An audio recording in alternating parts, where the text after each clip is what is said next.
Feedwater Economizers. If you don't have one and you're running high pressure steam, you should definitely be doing it.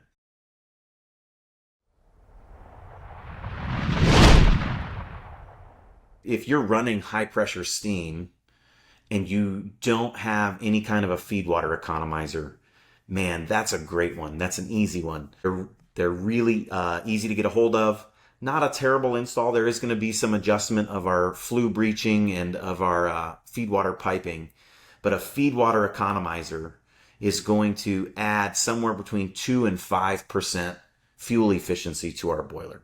So with the high pressure steam boiler, what does that look like? Well, if my boiler's running at 100 psig, then my steam temperature is somewhere around 338 degrees, right? And so what that means is a theoretically perfect boiler would squeeze all the BTUs out of the flue gas, and it would be 338 degrees when it leaves. It cannot be any lower than that theoretically. In practice, it's 50 to 75 degrees above that in kind of a modern fire tube. So we'll say 400 or 400 to 500 degrees probably is your temperature leaving a fire tube boiler, maybe a little higher on a water tube boiler.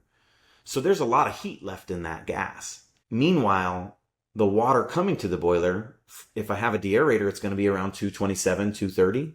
But if I'm using a feed tank, it's going to be 190 degrees. And so I added somewhere around 100 to 120 degrees of additional delta T. A really cost-effective way to go would be like a cylindrical economizer.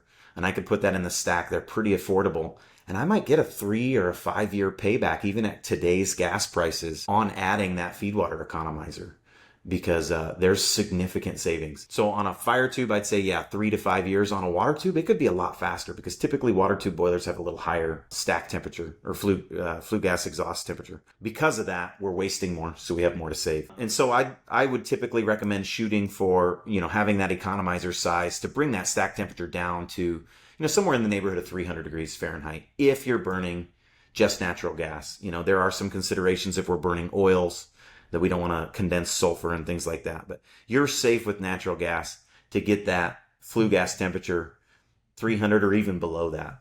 It's just the lower we go, the more expensive the heat exchanger gets. And so there's some arithmetic to do there of, just how much do we want to spend and just how much do we want to save. But 300 degrees Fahrenheit for a target stack temperature is kind of a good place to start, maybe 285.